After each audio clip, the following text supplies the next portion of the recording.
Hey guys, Lumen02 here. I'm joined by Lexi Mila. He's an aficionado of the Canadian Highlander format. We're going to be playing some of that today. He's going to be playing with Golgari Podless, and I'll be playing with Blue Black Time Vault slash, I guess it's two card Monty in a way.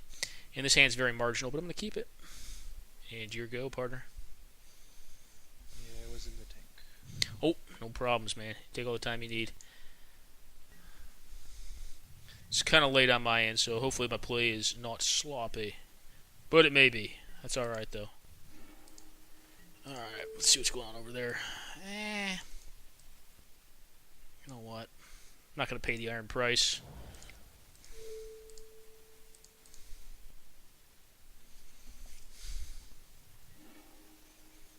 Alright, Tumor. Hand that doesn't do anything. But don't worry, I'm playing Time Vault, so my hands are in general not going to do much. I have to reread Entomber Exarch, though. I haven't seen this card since it was played in Standard. I think maybe it saw play in like one Modern deck. I know it can discard, I know it can return stuff. It's like a Grave Digger with upside, right? Yeah. Yeah. It typically gets in this. Well, in this case, it's going to get used for hand attack. Yeah. If you see an island come down, it's probably going to be the case most of the time. Although I could see in certain board situations in this matchup, because I do have Wrath of X going to Burger or it something. does get used. Well, and even like if a creature gets countered or something, Yeah. being able to get it back is not bad. I think that card has combos too, doesn't it? Does it have some sort of combo? I mean, obviously the other Exarch does, but I'm not sure this one does. maybe I'm thinking of Brutalizer Exarch. Maybe that had a combo. Can't remember. All right, here comes a Maybe. Wall of the Roots. I assume. Nope, just the Sylvan Caryatid. Caryatid. They both do the same thing, except this one is hexproof. You don't want to block my my sick attacker on the next turn. My 4-power attacker. I'm just kidding. I got Jace, Fringe Prodigy. Here you go, partner. That's the one issue with hand attack in matchups like this is that it typically My card velocity is too high. and it helps you like with Jace, like it gets you that little bit closer to. My guess would be you're either going to take my big Jace or my T-Del, but we'll see here. Could also take the combo piece, but I actually don't like combo pieces until later in the game.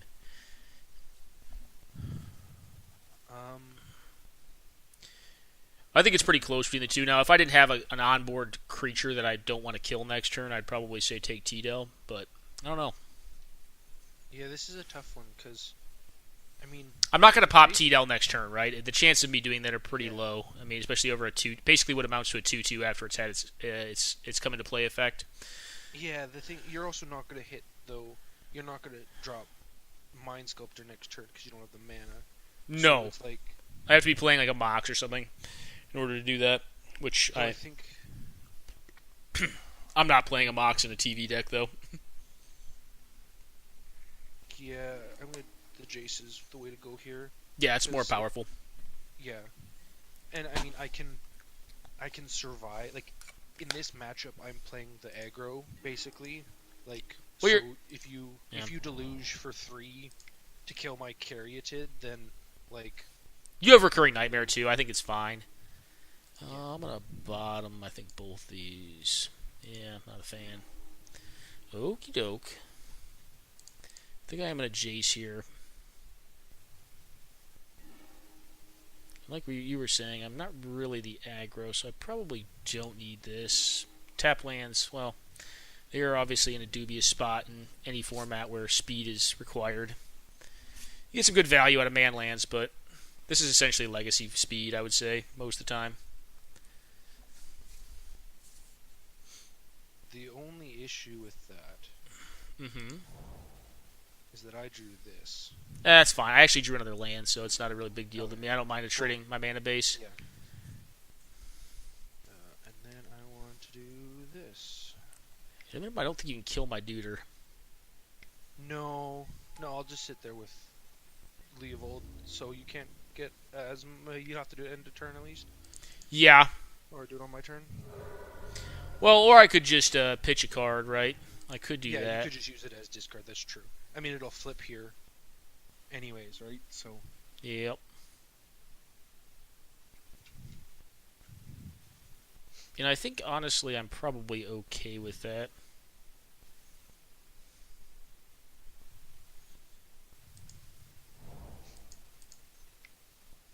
think I am okay with that, especially knowing what I knew of your hand before. Now, the downside is doing this. If you drew into like a recurring nightmare, you could, well, actually, by next turn, you could actually recurring nightmare back the Leovold if you had to. Let's do 3. All right. Because you have a Wall of Roots in hand. And I will plus and say go.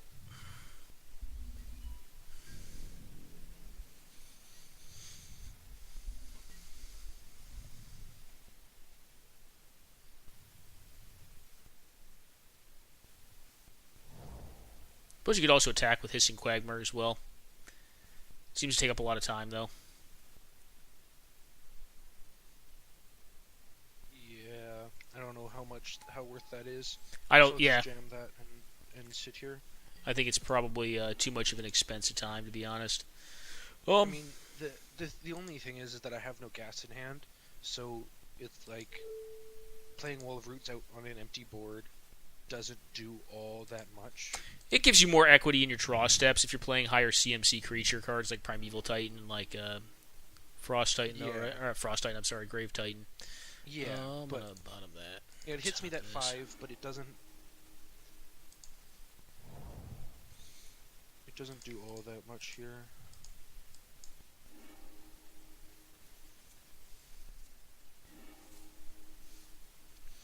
I have to look at my deck now. I think this only gets me one half of the combo that I don't need right now. Yeah, I think I was a point short for Transmute. I think they built that up to another point. Transmute artifact. I think Transmute is still It's 1 point.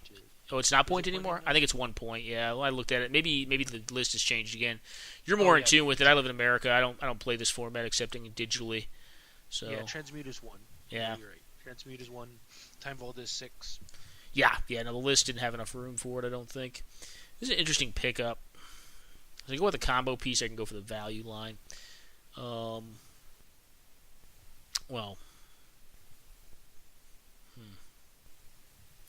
Nothing ventured, nothing gained, right? Take the Time Vault. Force you to screw with my hand if you want to do that.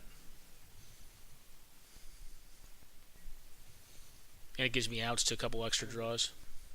Can't even remember how Time Vault works. Basically, if I get a Voltaic Key, a Galvanic Key, or a Voltaic Servant, I win. So. Yeah, it basically comes into play tapped. If I want to use it how it's intended to be used, how it's designed to be used, then I have to give you a turn in order for me to get an extra turn. So it's, generally speaking, an equivocal card that way.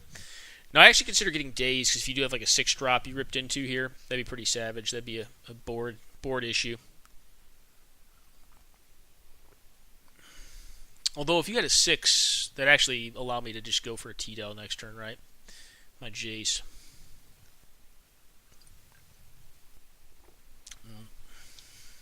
Yeah, I think what the play here is just to activate this. Yeah, I like activating the Quagmire here, actually. And if you can play like another 2-drop or something like that, I think it's pretty good.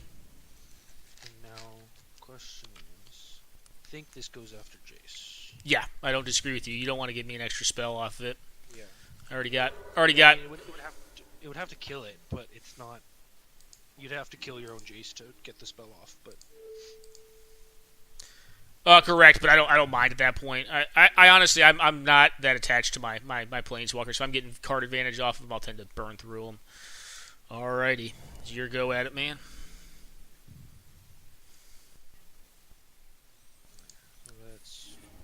For the viewers out here, these are both probably slightly slower decks. Like, they're not speed combo decks. Like, Lexi's playing more of a value-based, or value-oriented deck, and I'm playing a combo control deck at the end of the day. So you're not going to really see, like, the legacy speed that you would see out of some of the decks. But there are certain combo decks that are, they can be turn 2, turn 3 decks. Heck, there are certain decks that can turn 1 in the format. Neither of these, which are among those decks, but okay. So one thing I did not care for in Lexi's play here is, I guess they don't actually. Wait a second. You do know my hand. You do know this card I have, I believe. You played a land first. I think I like going to second main to play land. Yeah. Yeah. So I can bounce your stuff. Which here I'm going to do, because I'm going to save my J. So return 1 and draw 2 cards. See if I can... Oh, yeah, the Mystic. Right. Yeah, that's fine. It doesn't bother me all that much. Yeah. It's not a huge mistake. I think it gives me a little value off Jace. I mean, if you have another 2 or 3 to play, I think it's fine. Alright, at this point, my opponent is off of mana to be able to use Abrupt Decay or Assassin's Trophy. That doesn't mean they're not possibly running counter magic of some variety. But I think in this instance, I probably just leave this up. Probably just going to plus this again. And say go. Probably leave Mystical Teachings available to myself. Sorry, I'm letting you know my hand, but I do have Mystical Teachings in hand, which is a pretty powerful card. It's a card that I think oftentimes doesn't see as much play as it possibly could in the format, but that also is a testament to the format speed. Yeah, well, that's the issue. Is that It's slow. So many decks that are so fast. Yeah. I oftentimes find, though, that the A plus B decks tend to get torn down a lot more by the Death and Taxes decks, whereas if you have a more moderate combo control shell, you can oftentimes play around the Death and Taxes shells, get off your Damnation or Mystical Teachings into your T-Del or whatever you need to do, and then take care of the onboard presence and then combo them out at that point. The issue here is that I probably just lose. It's possible. It is possible. Without knowing the contents of your hand, you do have availability of black mana. So I think if you have the availability of Golgari Charm or Assassin's Trophy, you probably go for it. You probably leave it up, I'm saying. Not go for it, but leave it up. Because I have 2 halves of 2 separate combos. Now, the problem with the Painter's Servant combo, and actually, no, never mind. I do have enough mana for the Painter's Servant combo. It's a 6 mana combo, if I'm not... 7 mana combo. I'm mistaken. No, 6. To do it if all the pieces are currently held.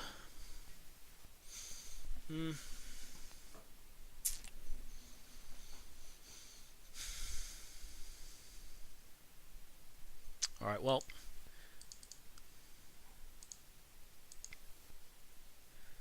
I'm going to go ahead and Mystical Teachings here. I can't remember if I'm running Mana Drain in this build right now.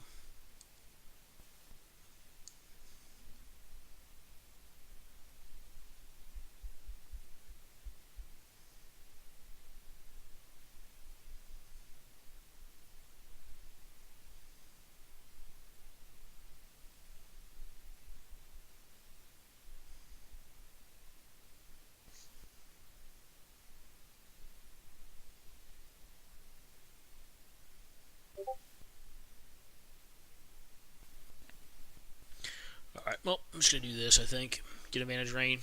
Another pointed card in the format.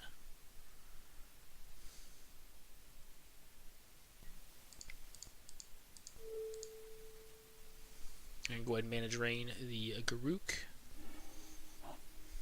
Which I'm not all that concerned about. No. But at the end of the day, my problem is not going to be...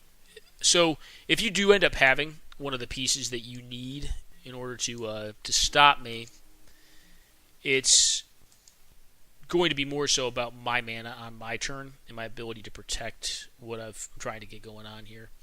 So, what I'm going to end up doing is this. I'm going to target Thought Erasure. Yeah, my issue is mana, so I really didn't care about your Garruk either. I just wanted the 4 mana. Wanted to ramp a little bit. I mean, obviously, if this utterly fails and you have multiple answers in hand, then it does. Yeah, no, I think I got you. You had an answer to it if I played a piece out without the other piece. Yeah, well, that's a problem. Is I could have played the Manglehorn earlier, but it didn't do anything. And with you being able to get back Deluge if you needed it. Correct. Yeah, I could have just blown it up. Yeah, and I mean it makes if Time Vault didn't come into play tapped already, then. Well, it does get the Voltaic key. It does get the Voltaic key. Yeah.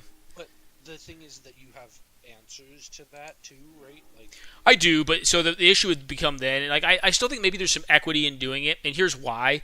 Like, yeah, I can get rid of it with Toxic Deluge, that's 100% true, but it's going to require me to spend 3 mana, right? So it means I probably won't be able to like remove your onboard problem for my deck, thus exposing my 2 combo pieces.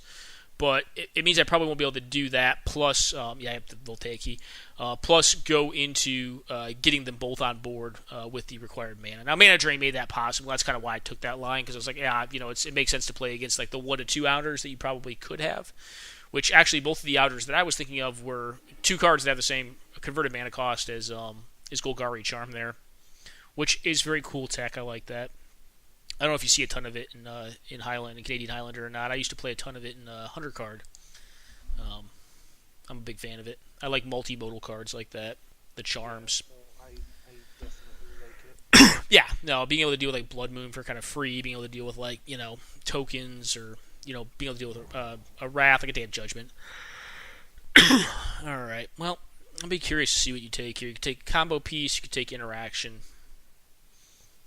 I don't think it's Mystical Teachings unless you really want to delay my value. It's probably Fabricate, or if you have something really good, maybe Mana Leak. I don't know.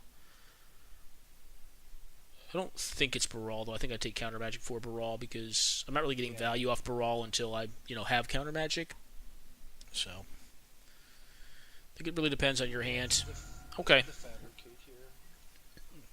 Okay, well, that kind of lets me know, guys, that he probably doesn't have a great early term answer if I Mize well into stopping an artifact combo. So it's information that we can assume pretty safely about the hidden information that he's holding in his 4 cards. And you must have mulled aggressively. That sucks, man. Sorry, I didn't notice that.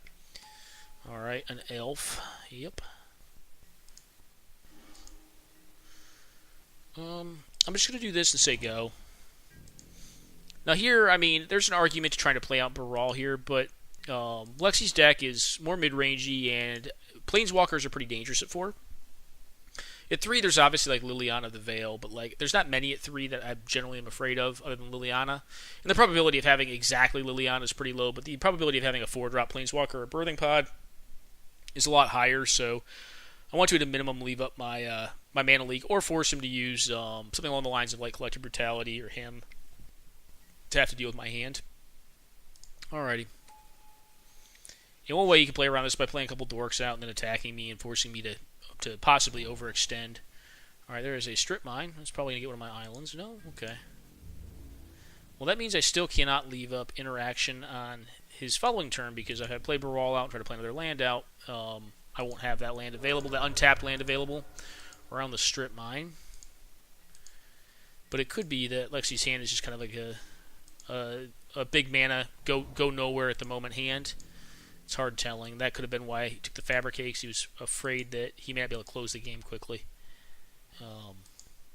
But all speculation at this point. Don't know. My inkling would be towards probably he had to mulligan, and he mulliganed into a hand that could possibly get there off top decks, though. You'll have to let me know if that's a pretty accurate assumption or not at some point. It's not too far. It's not too far. Okay, yeah. The hand's not great. I feel like because you had to mulligan, like I didn't notice your mulligan until like turn 2 when I passed it back to you. You mulliganed to what, 6 or 5? 6. Yeah, I didn't go to 5. Yeah, without the Sorens and Scry, it changes things quite a bit, obviously. There's a big difference. Like, and that's why I was talking to some folks, and like, I see some mana bases, and you have some great players of Canadian Highlanders, some guys who've been playing it forever, right? Guys and gals, and it's kind of crazy to me, because you look at their mana bases and I'm like, jeez, that would never work on Moto, because you're like 27 and 26 land flying men deck. I'm like, oh my goodness. I feel like it's either gonna run or it's gonna just crash and burn. You're gonna mull into oblivion. But when you start getting second 6s and second 5s, it makes a lot more sense to build that way, because it's a lot higher payoff, higher risk, higher reward. Yep, you got it. Alright, so the first attrition happens. Does limit him off 6, though, at a minimum. My guess would be probably has, a 3 to play. Try to get around Mana Leak, because obviously Mana Leak is known information at this point. Alright, this Shrike Maw. Yep, you got him. He is dead.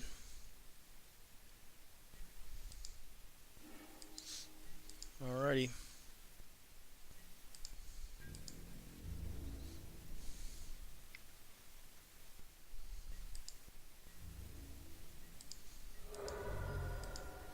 Alright, down to 15. Some pretty slow beats here. Okay. I'm going to play the land that Lexi knows about at this point. The Sunken Runes from his early Thoughtseize. Try to keep some information hidden. He obviously didn't know about the swamp, or... Yeah. Well, we'll say go. And see what happens. Alright, Wasteland. Yeah, I'm going to say okay to that. That's fine.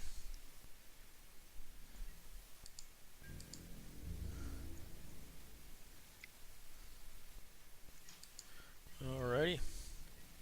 You have a Ramanap excavator in there to try to get value off those?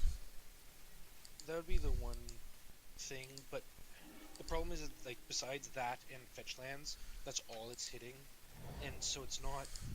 Fair enough. I don't know. Yeah, in a two-color deck, I can see it being a little more of a liability. Like, and it's kind of a weaker 3, like, in general. Like, you just have a lot of really good 3s. Like, you have Corsair Crewfix, you have Tireless Tracker. Like, 3 in green is kind of a tough spot. It's really tight. But I think... Not actually running Tireless Tracker. I think it should be, man. I think it's a mistake, to be honest. I just think that card is... I know it doesn't really fit on theme for, like, the ETB value dudes. But I think in general, that card is just so powerful that, like, it's tough not to, you know? I'm going to drain that.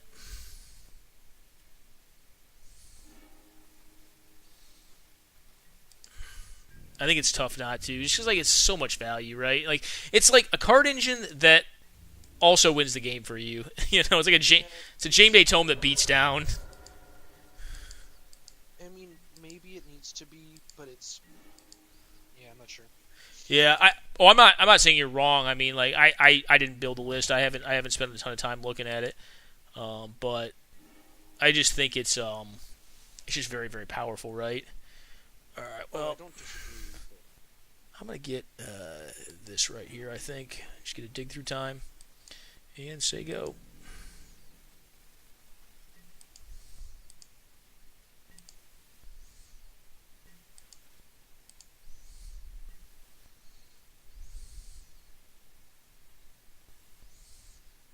Well, I might get beat to death by these elves. My deck is pretty passive. That's why I got the dig through time. I'll probably try to look for like a wrath effect of some sort, which will likely fog out his turn here. It probably will not be desirable for you to play out creatures at least. Maybe planeswalkers are still a fine play here. You know, if you I have at least one counter spell in hand, and I probably do not want to exile the mystical teachings from my yard. So I mean, at a minimum, if I do get to play the leak against something, I still get some equity off of it, because on the following turn I don't have to tap 3 lands to not exile the teachings.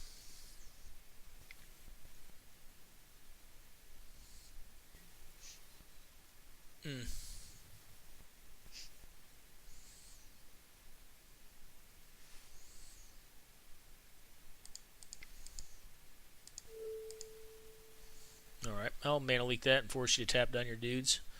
Stop the beats. Yeah, I'll pay for it. Okay.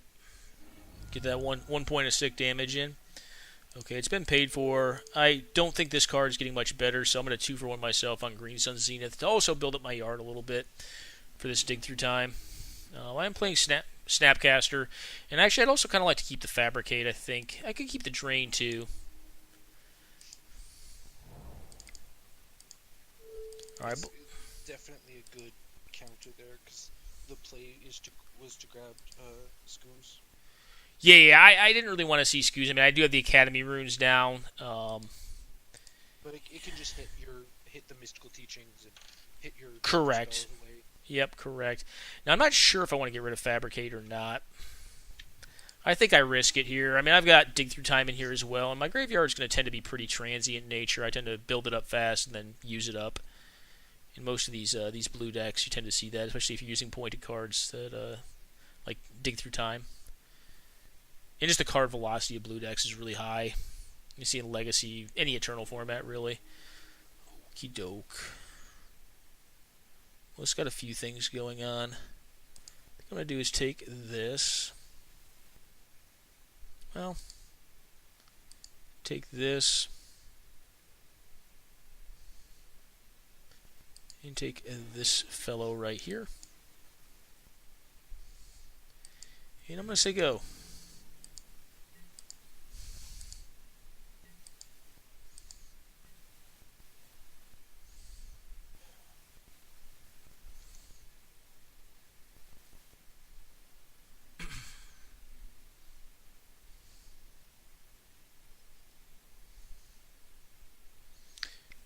I can't remember if you're running Titania in that list either. Okie doke. No, there's not enough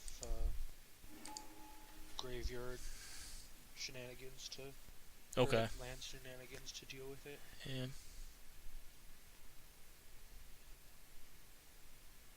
I think I take this. Okie doke. Was that Thoughtseize? Alrighty.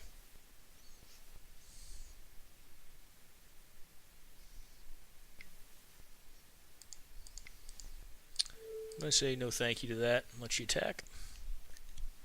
That's fine.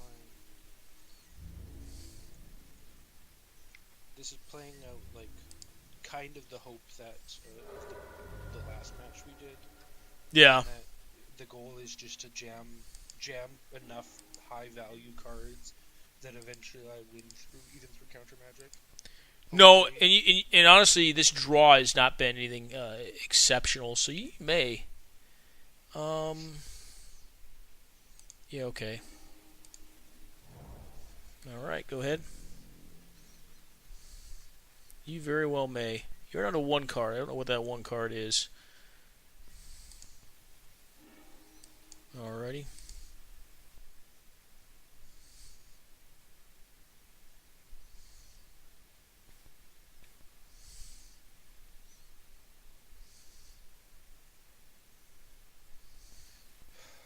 You have 4 mana. I do. Question here is, I guess I do this anyways. Yeah. Oh, what have we got? Got a birthing pod. This first. Alright.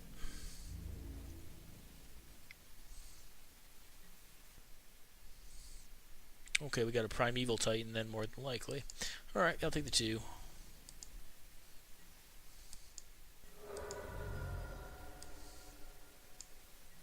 Alright. The question is, like, it's always this is the issue, and it's almost right. A Titan, but not a Prime Titan. I think, honestly, I would not have jammed it here, but it's going to work out okay for you. I wouldn't have jammed it, though. I guess So if you attack this turn with everything, you have a 2-turn clock, right? So I think you just forced me to interact with the board. It's what I think, but it doesn't matter. I mean, if I have Damnation in hand, like it kind of ends up worse, right? Yeah, I mean, I just play around the outer. I think that I could have, or I counter it, and then you're behind by another turn to kill me. I mean, even then though, like I'm still on, like with the way that I guess it worked out there, but it's always the issue of trying to just make you have the answer. But I guess I lose here anyways. No. I don't have you right now. No, I don't. I just have a Trinket Mage. I don't have Damnation in hand. I was just saying I would play around that outer. I think because you already have lethal. Yeah. I am going to get this.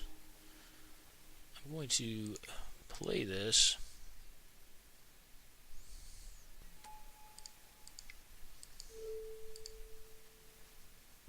I'm going to blow up your yard to get a little deeper in the deck.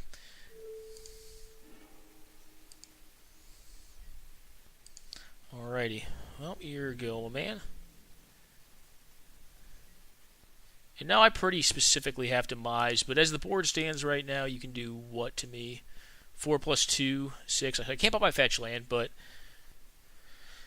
still have some live draws. I suppose I could pop my fetch land, but it would probably not behoove continued status of living. Alright, get in there with all. Probably block a zombie just in case you do have like a recurring nightmare or something like that. Go down to 1. And I have to draw pretty well here, unless you can kill me with like a... Well, I'm trying to think of what would kill me here. There's got to be something that does damage. Only one thing in the deck. Collective Brutality would do it, right? Oh, Collective Brutality, so 2 cards, sorry. Yeah. Now I'm trying to think if there's anything I can get. I just drew another fetch land, which is not ideal here. There's nothing I can get with this. I do not believe there is, but I'm going to hastily look. Nope, I am dead. Alrighty. Good game, man. Yeah, finally win one. Yeah, no, I mean, sometimes they just don't have it, too. But I do think I would have waited on the Grave Tank, because I think your clock's exactly the same. Yeah, I mean, probably would have worked out the same. Oh, gods. I'm going to keep this one. This one's a little suspect, though. Okay, well, I'm not mulling to 5. Oh, no. Oh, you're on the draw. Like, mulling to 5 on the draw is a lot more passable than on the play. This hand is fine if I draw a land. Alrighty. You got there. Did you keep a no-lander? No. Oh, okay. No, a 2-lander with a whole bunch of 3-drops. Oh, okay.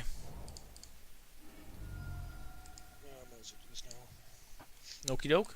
And play around the stifle. I mean, you have the island still up, so you could still stifle it. I'm not gonna. I wouldn't stifle here. I'm not a stifle junkie. I don't even think I run it in this list. F6 value on Moto, as they say. So I'm gonna go for an underground here, and if you have the wasteland, you have the wasteland. My hand, I don't think is gonna care that much. Go ahead and thought erasure you. And what have you got? I've got a Collective Brutality to attack my hand. You're hurting on blue mana for Leovold. You're hurting on green mana for the rest of your hand. Huh. So, the greedy line is to take Eternal Witness, because it can obviously get back a fetch land, which can help you develop out a little better over time. Courser of Crufix is probably... Well, it's a very powerful card. I have to consider, though, what is the most scary card for me in your hand. I don't think it's Collective Brutality. I think you're probably going to do that regardless, but I don't think it's that bad for me. I lose a little bit out of it, but... Huh.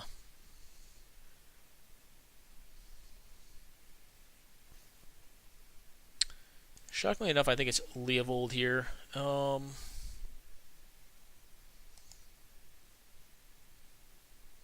going to top that bad boy and say go. Yeah, Leovold I think is probably the worst for my hand development. Leovold definitely does a number on blue decks, although you're probably least likely to draw a land that can cast Leovold, but eh. Alrighty, well I assume Dig Through Time's going in the bin. Yep. Don't think Dispel does much. Dispel's probably going to get tossed back in the deck with Jace if I manage to get lucky and get him out there. Alrighty, well, here you go. And let's see. Did you draw it over the last... Well, this draw cycle and the last cycle. Looks like we have a go. Yeah, what do we get here? I think it's this Oh, okay.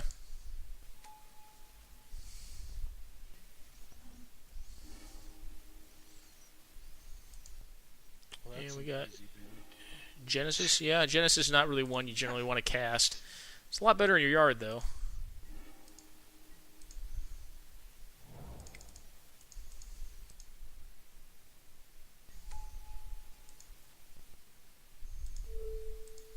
Alright, you can get more value off that if you'd like.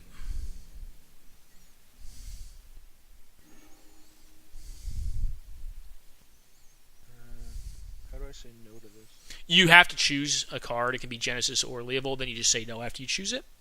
Oh, okay. Yeah, you have to stack it, though. It's an old card. Its wording is templated that way, unfortunately or fortunately, whatever the case may be. So you have the blue mana now. Yeah. So the mana certainly worked out. Okay, well, I'm gonna do this. Alright, so my guess would be you're probably still Jade Lighting again. Yeah. Alright. Yeah. What'd you find? Baloth. I mean, I would think at this point creatures you probably bin, right? Because you already have Genesis. Yeah. Life is not going to matter in this matchup unless you really just want a 4/4 for 4. Well, that's the nice. Well, or the thing is leaving it on top and Well, making your dude bigger, sure, making my dude bigger. sure, Because I don't need the lands anymore. sure, yeah. Well, the next time it becomes relevant is when you hit 6, right? And you can double spell. Yeah, I mean I don't need the lands anymore. Yeah. I'll let you know that I do not need the lands anymore. Fair enough. And then I have Courser on top too, right? Or in my hand. I know you have Courser in hand, and I know you have Ewit in hand. Yeah, so it's like I have options for lands, and I'd rather almost just have the Keep them then, yeah. Yeah, I'm have the dude. yeah. Make a big Jade Light Ranger. Yeah, and I mean if you minus Jace again to bounce it back to my hand, that's fine because then I just get more value out of it. And I think I'm going to do just that, my friend. And I mean I'm basically time walking myself, but it doesn't. Yeah, I'm basically doing this in exchange for a draw step, and I'm losing a little bit of value on Jace, but I'm kind of just forcing you to redo the same thing every turn. We know you have Baloth now. My guess would be you still cast the Jade Light out, but I don't know. We'll see. We shall see. Alright, tapped land. Yeah, no, I think that's still the case. Yeah, I think you'd rather just get the cards and have control over your top deck. Alright, well, I'm gonna do this right here. Yep. Alrighty.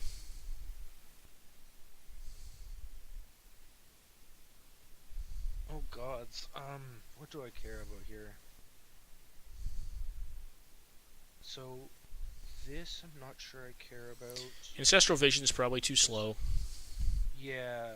Mental Misstep depends on what your draws have been, but more than likely probably not relevant. Yeah.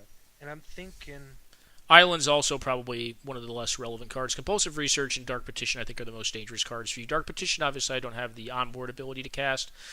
But if I do, it can, basically it's Demonic Tutor at this point, right? I think this is the way to go. Okay. Yeah.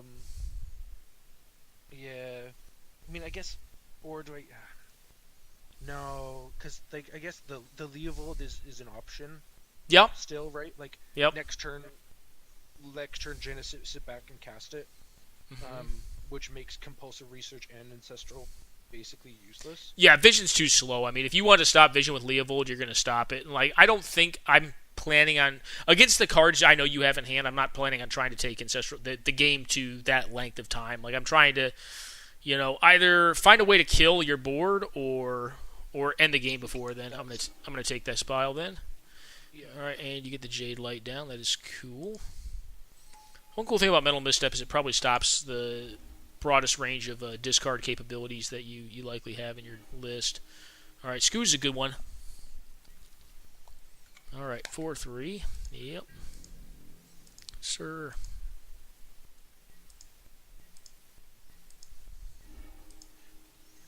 All right, I am going to brainstorm here. I'm going to get rid of, I believe, this Ancestral Vision, and probably this. I'm going to go ahead and play this out right here. Fetch.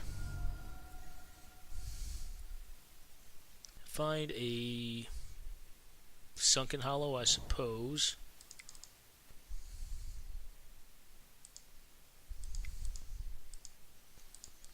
Go ahead and Dark Petition. Yep. I will find Time Vault. I'll cast Time Vault for 2 of the blacks that are in there. I'll cast Voltaic Key. Oh, okay, I just lose. Yeah, I had Voltaic Key on top of my deck. That's what I top surveilled with Thought Erasure. Yeah. Yeah. I mean, and it sucks because there's nothing I could do there. Yeah, no, that's kind of why I was losing a lot of value by allowing you to recast the Jade Light Ranger, but I figured that the tempo was well worth it because I was essentially operating I was operating aggressively there because I knew I had the the draw step that I had was very good. It was factor fiction, so I'm like, this plan makes perfect sense. I'm going to stay the course on it because my draw step basically allows me to Jace twice. Because factor fiction is kind of in a way like Jace brainstorming twice, because you get to basically find what you need off of it while still kind of just maintaining the tempo or keeping the momentum in your corner. And then because I knew I had one half of a combo, I figured I could probably find a way to find another half with the Thoth. And if I didn't, then I'd be brainstorming and trying to look for a Wrath. Well, it was either like find a half of a combo that matches up with Key, or find a way to deal with the board so I can keep Jace around to accrue value over time. And that's just one of those things with like Jace in this format. Like I think, like I oftentimes like when I used to play a lot more 100 card, I used to equate Jace to Birthing Pod. Like Birthing Pod is almost always good if they don't kill it right away or counter it. And it's pretty much good on any board, but Jace is almost like the same as like the grinding value of Birthing Pod if you don't have an established board, or if they can maintain the position of like not having something on the board, because like it's so much ridiculous value. I mean, I guess there might have been value that last turn when I played the J-Light, that like the last time that hit the Skoos, to animate Hissing Quagmire and just kill Jace. I believe it was tap that turn. Was that the turn it came into play? Oh, maybe it might have been. Yeah, it was. I don't think you could have killed him. I think honestly, like you would have had to get like a Thrun or something that attacked for a little more than Jade Light, because I don't think you ever really had the opportunity to attack him, because and it kind of came down to, if I hadn't seen your hand, I probably wouldn't have played it that way. But knowing that you were going to get clumped on 3. And the first time that outside of your draw steps you could double spell was on 6. I knew I had the opportunity to kind of slow roll and like use the Jace to force you to just keep on casting stuff back out. And I figured the enticement was pretty strong too, because getting to cast a J-Light Ranger for 3 turns in a row is pretty good, right? I mean, it's like good value. Well, particularly considering I was drawing nothing. Like, yeah. Even if I put the Baloth, like I guess that might have been the one value to put the Baloth in the bin. And so, just to dig deeper for an answer. Even then, I think from your position though, like here's what probably goes through my head, and like it's not a critique on your play, because I think in general, like you're pretty enticed by my line of play to continue to play the J-Light Ranger out to get value off it. But I think if I'm in your position, I think I ask myself like, why this guy's giving me a lot of value, like why is he playing that way? And I think at that point, like it probably the only reason that would probably make sense is that I'm trying to be aggressive, or I'm trying to maintain momentum so that I can win. So it possibly made sense to get rid of some cards that were not like Thought Seizes and like stuff like that, Inquisitions and stuff like that. So yeah, well, and the issue is that again, I mean, either way, like I drew nothing. So it was like, I mean, I have answers to planeswalkers in the deck. Like it's not. And I have answers to what's going on, but on top of being like the hand was slow, like not having a dork hurts the deck. Yeah. Like not having that turn 1 play hurts. Particularly when I have 4 3s in my hand, it makes the plays really really clunky. Yeah. No, I was gonna say. I mean, that hand was it was definitely a little more. It was choked, right? It was definitely choked, and I think had I not gotten to see that with the Thought Erasure, which I'm still not sure on this card. I'm trying it out because it's a new card. If I hadn't had the opportunity to see it, I probably wouldn't have played it the way I did. But having seen it, I was like, okay, well, this is probably what makes sense. So I think it's a challenging spot. I think it really is. Do I think you were 0% out to it? No. I mean, I honestly, I got lucky, and I think I probably capitalized on my draw steps decently well, because I mean, I knew I was hitting that key, and then the luck part was hitting Factor Fiction. I'm like, yeah, this just validates this line of play so much more at this point, because I'm going to find either an answer to the board state, or I'm going to find a combo piece, or a way to find a combo piece.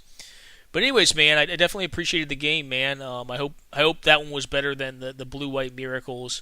I mean, I at least played a game there. You did, yeah. Like I think. Oh yeah, you killed me the one game. You killed me with the 2-2 beatdowns.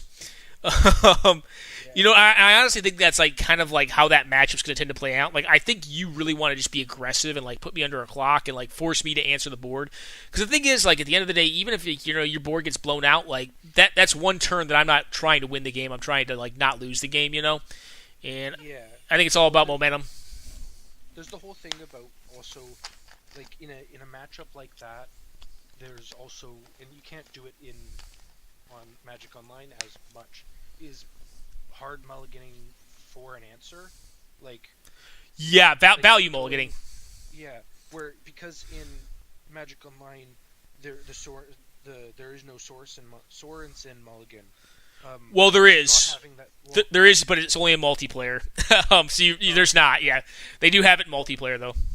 so not having that second six makes a big difference. Huge, Um, huge, yeah, because you can't value mull. I find that some of the times I look at lists that are up on the Discord, and I'm like, God damn, this is so greedy, man. But like, it makes complete sense, like why you have the opportunity to be a little more greedy, and well, and yeah, I mean the hand that I kept there is not a bad hand. no, not greedy at all. The Yeah, hand is fine, but if I was play if we had that second six, I would have mulliganed it because it didn't do anything really. certainly. Like it maybe hit. Yeah, I got to play the Jade Light, which if it sat on the board and like you didn't bounce it every time, then it would start doing me work, and I could start playing out other things as well.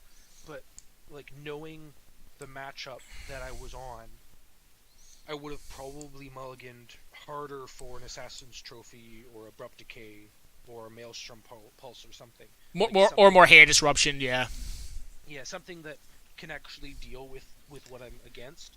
Because, like, in that matchup, it's depending on what's going on, it's like I'm both the aggro player and almost like you're an trying a. to play a tap out control deck at the same time. It's like playing its twin in modern, basically. So I think what you're getting after, like you have to.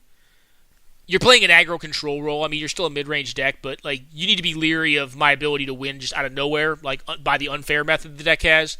And then you need to be aware, like don't overextend because you don't want to overextend like most good aggro decks don't want to overextend, and then just clock management, just forcing me to react to your board state. Um, and I will say this, like it's tough because unless you have like that early discard and you don't have an idea of like how my hand's going to develop, it makes it a lot tougher to predict because like this is not really like this deck that I'm playing is not really an all-in combo deck. It just kind of has like that incidental combo where it's like, oops, I win.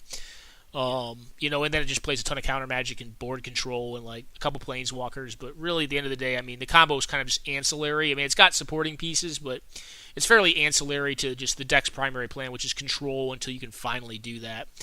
Um, you know. And that all said, I mean, it still has all the hand disruption and all that. So, I mean, eventually when it's getting ready to go for it, like, I'm not going to expose pieces until I have to, until I know they're going to win me the game. And I can, look at your hand and be like, all right, I'm good. And, yeah, I think probably in general, probably just a tougher matchup. But like I said, like, once you get the deck built online, get it tuned how you want to, probably be a little easier because I can definitely play you with a bunch of mid-range decks. But, when, Yeah.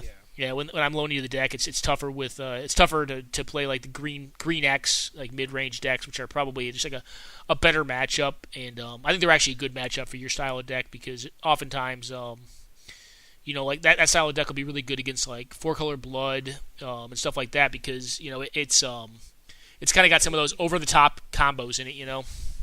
I mean, even that matchup, I don't think is all that bad for me. Mm-hmm. It's the issue of making the draws that I need. Yeah, yeah, Because, yeah. because you're not playing a purely all-in combo deck. Your combo, like your incidental I win combo, is really easy, like for my deck to disrupt. But you Yeah. have to actually have those pieces. No, Like what I would say in general, like this combo that I'm running, I don't think like so. The biggest reason I built this deck actually is because someone like was like, "Hey, can you build this and put a video up on it?" I'm like, "Yeah, sure, I'll build it and put a video up on it." I think they wanted Grixis Vault, but I was like, I'm gonna do Blue Black Vault because it's just the mana is so much easier. And if I wanted to run back to basics, I could, but I didn't end up putting it in there. But right right now, at least, I mean, it seems to be in the Canadian Highlander meta yeah, right now. It seems that Blue Moon is really, really big right now. And Well, so playing the eh, two color vaults, like so either blue black vault or even is it vault is a uh-huh. thing, um, adds to the consistency against cards like Blood Moon, Yeah. because Grixis vault can just get hosed by, depending on their draw with a Blood Moon. The only thing that I have found over time that Grixis is definitively better at beating than most other decks is White Weenie X decks. They're very good at that because they can interact along a curve. They have to be able to counter Armageddon, but in general, and Winter Orb's a problematic card, but in general, like they can generally tend to along a curve interact with singular hate bearers, and they still have some universal card advantage sweepers. Yeah. But outside of that, like I find that as a general course, like there are worse decks than the Izzet decks are against most of the meta. I think honestly at the end of the day, and like this is I haven't played a ton of Canadian Highlander. I played a lot of German Highlander. I played a lot of 100 card. I think at the end of the day, like some variety of blue red is probably like if not close to a top tier deck. Like it's not. I wouldn't say there's a tier 1.5 or tier point 5 deck or tier 0.75 deck, but I think blue red is probably like just a smidge above most other decks that are out there. It really what it comes down to for that deck is how mutable it is. Like you can make it more of a combo shell, like the blue red twin shell. You can make it a mystical tutor deck where you have like more of a tempo based kind of like engine built around based around mystical tutor. You can use it to find hate cards. Like you can find that silly 8/8 combo, the 8/8 Platinum Empyrean combo. I forget the name of that 4 mana card. Madcap experiment. That's the one. Yeah, Price of Progress. Just to schmammer someone out with it. I mean, hell, if you really wanted a hot tech, you could even run Anarchy in that build, Mystical Tutor into that, and just blow some people out. Like I often find that like the mutability of blue red and the stability of the mana base it gives it a lot of range in how you build it, like for any given tournament. So like if you were to be on a tighter budget, one it's 2-color deck, which makes the mana cheaper. And the mana bases are always going to spend a lot of your money unless you're playing like a bunch of power in your deck. But at the end of the day, if you want to build like a good like baseline deck, like blue red's probably the way to go because it can just go in so many directions. You can be really hateful with like the blue moon package. You go into blue red tempo. I mean, hell, you can even play Blitz, which is a good deck. I think, but I mean, one of the decks that's big right now that I don't think is too expensive. I'd have to look exactly how much it is. Medium red is big right now. That might be like pretty decent in terms of. What is it curve top at? Like Inferno Titan? Because I'm not familiar with the list. Like 5. It's all Okay. It's typically a bunch of dragons. Okay. So it's a bunch of hasty dragons. Their goal is it's the in between red deck wins and Blue red. Well, big red's like wildfire, right? Yeah, well, and yeah, it's all of these here. I'll find your list. Yeah. Well, when I hear the dragons, like I think like the blue red tempo threats is what I'm thinking. Like Stormbreath Dragon, all those guys. Oh, this I guess runs Mox and Mana Crypt, which ups the price quite a bit. But yeah, it's a bunch of typically it's all the red deck wins hasty creatures. Like Okay. all the 1 mana, 2 mana haste creatures, adding in a bunch of extra 3s that all have haste, and then a bunch of 4 mana, 5 mana dragon. Basically, it kind of sounds like a decent hedge bet against 1 to 2 color mid range decks, or even white aggressive decks or Death and Taxes decks, so that you can go over the top of them. Like those dragons just do a number on decks being able to go over top of it. And then Glorybringer, that card. Like one of the cards that I have found that is criminally underrated in this format. It's a very expensive card, but I find I often love it, and I even love it in like stuff like Vintage Cube because, what is Cube other than limited Highlander is Inferno Titan. Like that card has always impressed me. I think Inferno Titan is a little high for this. Yeah. It doesn't have haste, so it doesn't hit the board and. Well, in a way it does. It does bolt the board, right? It does bolt. Yeah. But it's not a 5 or 4, right? Yeah. And the nice thing is about this deck is that it curves into like it plays a ton of like well not a ton. It plays a bunch of mana rocks. So you go it's really easy to hit that the four CMC on turn 2. So you hit a hasty dragon on turn 2 makes a big difference. Yeah, no, if you hit Mana Crypt and Mox, I mean, you're probably Plus running most things over. yeah, you get to play Rampaging Ferocidon. Yeah, no, Nuts. I think you're crazy. I think anyone's crazy if they don't run that in any given red deck. And the reason I say that is because it's just so good against so many different combos. Like it slays Kiki Jiki.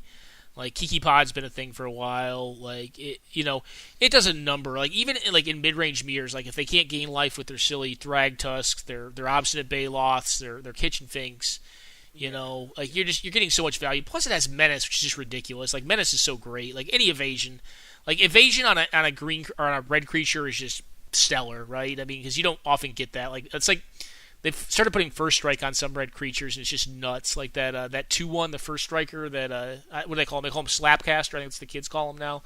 Direfleet Daredevil. I think is what he's. No, it's I forget Daredevil something. Direfleet Daredevil. Oh, that's a one. Yeah. He's the one that grabs people's ancestrals and stuff like that, and cast them on yourself. That card's great, and it's also just randomly at first striker, which is like, why does red have a first striker?